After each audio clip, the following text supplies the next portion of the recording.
አግባት ወይም ግደላት። አይውልሽ ሞተንም ከፈለግሽው ደግሞ እኔ ነኝ ሲጣርግ የምገድል። ስልክሽን ስጭኝ።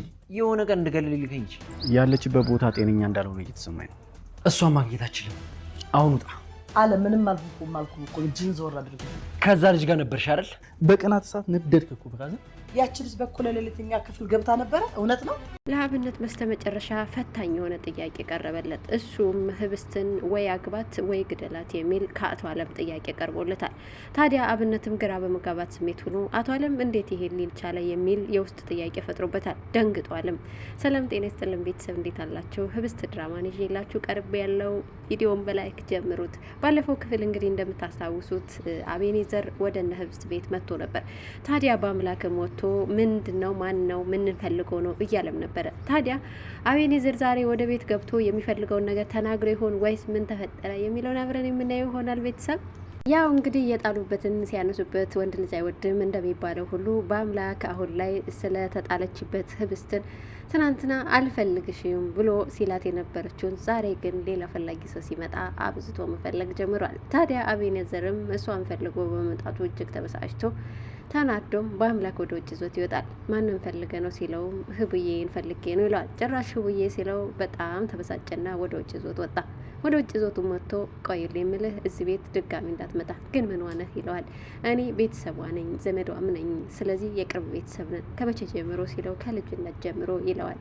በአምላክ አሁን ነው መጠርጠር ያለብህ የሚል የውስጥ ጥያቄ ሳይፈጠርበት አልቀረም። ምክንያቱም ከልጅነት ጀምሮ የነበረ ጓደኛ ዛሬ እሷን ፈልጎ ሲመጣ ነጥቆት እንደሚወስደው ያውቃልና በአምላክ ግራ በመጋባት ሁሉ ጊዜ ቢሆን ከዚህ በኋላ መቼም ቢሆን ወደዚህ አካባቢ ድርሽ እንዳትል፣ ይሄንም ደግሞ ምልህ ለእሷ ስል ነው፣ እሷ አደጋ ላይ ትወድቃለች፣ ይህን ደግሞ አባቷ ስለማይፈልግ ነው ይለዋል።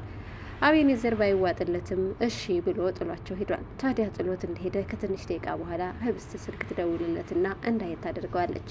ወደ ቤትም ተመለሰ። ወደ ቤት ሲመለስ ግን ታፈሱ ሌላ ችግር ውስጥ ገብታለች። ምክንያቱም ከአለም ክፍል ሄርሜላ ስትገባ ይቻታለሁ ብላ በመቃበጠሯ የተነሳ ኢፍቱ ስራ ነይ አሁን ተናገሪ ብላ እጇን እየጎተተች ወደ ክችንም ወስዳታለች። ታዲያ እየተርበተበተች ያለችው ታፍሱ ድንገት በአምላክ ደርሶ ምንድነው ሲል የሆነውን ነገር ትነግረዋለች።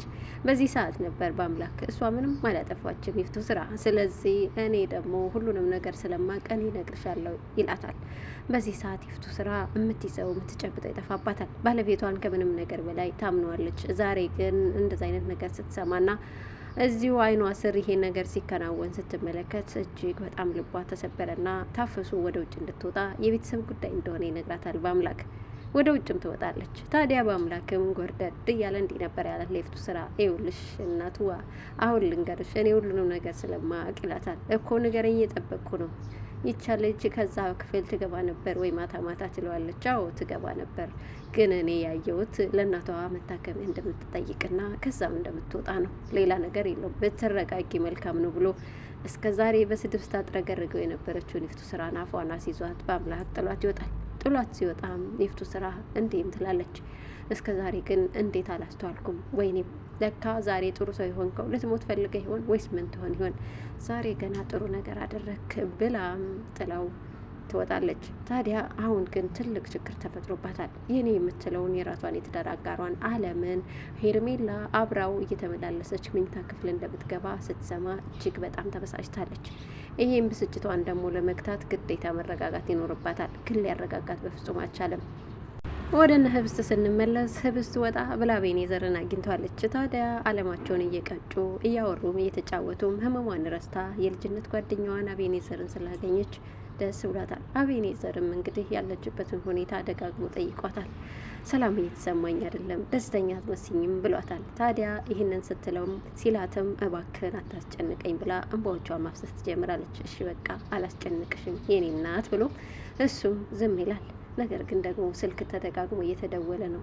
አብነት ነበር። አብነት ደጋግሞ የሚደውለው በአምላክ ስላስቸገረ ነው።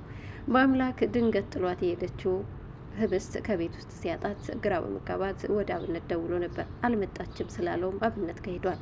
ስላላመነ አብነት ጋር ሲያያት አላገኛትም። ታዲያ ያለው አማራጭ ስልክ ማስደወል ነበር። ስልክም ማስደወለ። ታዲያ ህብስት ስልኩን ስታነሳው በንዴት እየጦፈ ቅናት ያንጨረጨረው በአምላክ ምን እያደረግሽ ነው? የት ነው ያለሽው? ይላታል። ምን አገባህም ብላ ልትመልስለት ብትሞክርም በአምላክ ግን ንዴቱ እጅግ እየናረ እንዲህም ይላታል።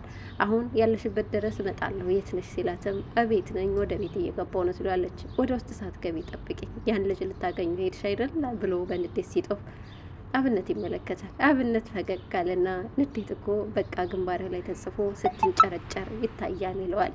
እስከ ዛሬ ድረስ በሱ ነውና ሲያሾፍበት የነበረ፣ ዛሬ ግን አብነት በአምላክ እያሾፍበት ነው። በቃ እኔ ፍቅር እንዴት ማፍቀር እንዳለበት አስተምሬ፣ ስለዚህ አሁን አዘቅት ውስጥ ገባ ማለት ነው እያለ ከራሱ ጋር ትንሽ ፈገግ ሲል ቆየ። በአምላክ ግን ተናዶ ጥሎትም ወጥቷል። ወደ ቤት ሲገባም ያ የታመሰው ቤት ይፍቱ ስራ ወዲያና ወዲህ እየተንቆራጠጠች ሳሎን ላይ ያገኛታል። በአምላክ እባክሽን ተረጋጊ፣ ብትረጋጊ ይሻላል፣ እየተፈጠረ ነገር የለም ይላታል።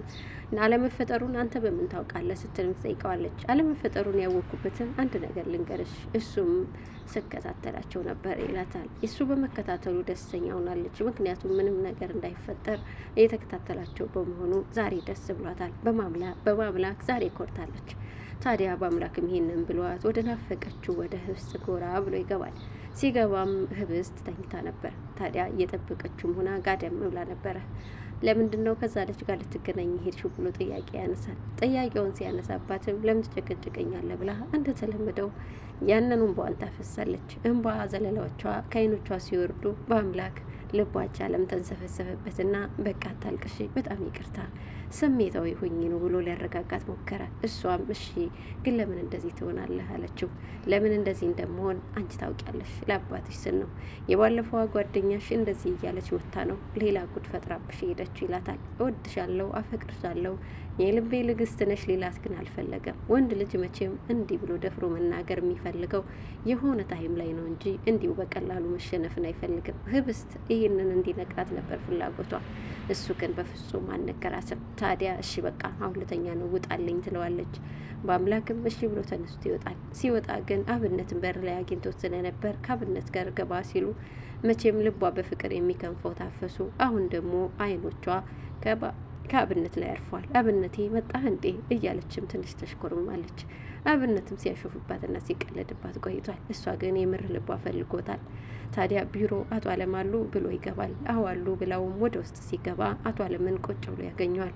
ስለ ድርጅቱ አንዳንድ ነገሮችን ካወሩ በኋላ አሁን አንተ የምትለውን ዘዴ ንገረኝ ይለዋል። አቶ አለምም ቀጠል አደረገና እንዲህ አለው፣ ወይ ታገባታለህ ወይ ትገላታለህ፣ ከሁለት አንዱ ያንተ ምርጫ ነው ይለዋል። በዚህ ሰዓት ነበር አብነት በድንጋጤ የተራወጠው። ግራም ተጋባ፣ ተጨነቀ። ምክንያቱም እንዲህ አይነቱን ውሳኔ እንዴት አቶ አለም ሊናገር ቻለ የሚል ጥያቄ ሳይፈጠርበት አልቀረም። አሁንስ ያለው አማራጭ ምንድን ነው? ህብስትን ማግባት ወይንስ መግደል? የትኛውን ይወስን ይሆን አብነት? ምክንያቱም አገባታለሁ ቢል የሚወደው ጓደኛው የባምላክ ፍቅረኛ ነች። እገላታለሁ ቢልም እጅግ በጣም አብዝቶ የሚያከብራት ሴት ነች። በቀጣይ ክፍሉ የምንመለከት ይሆናል። ቪዲዮን ላይክ በማድረግ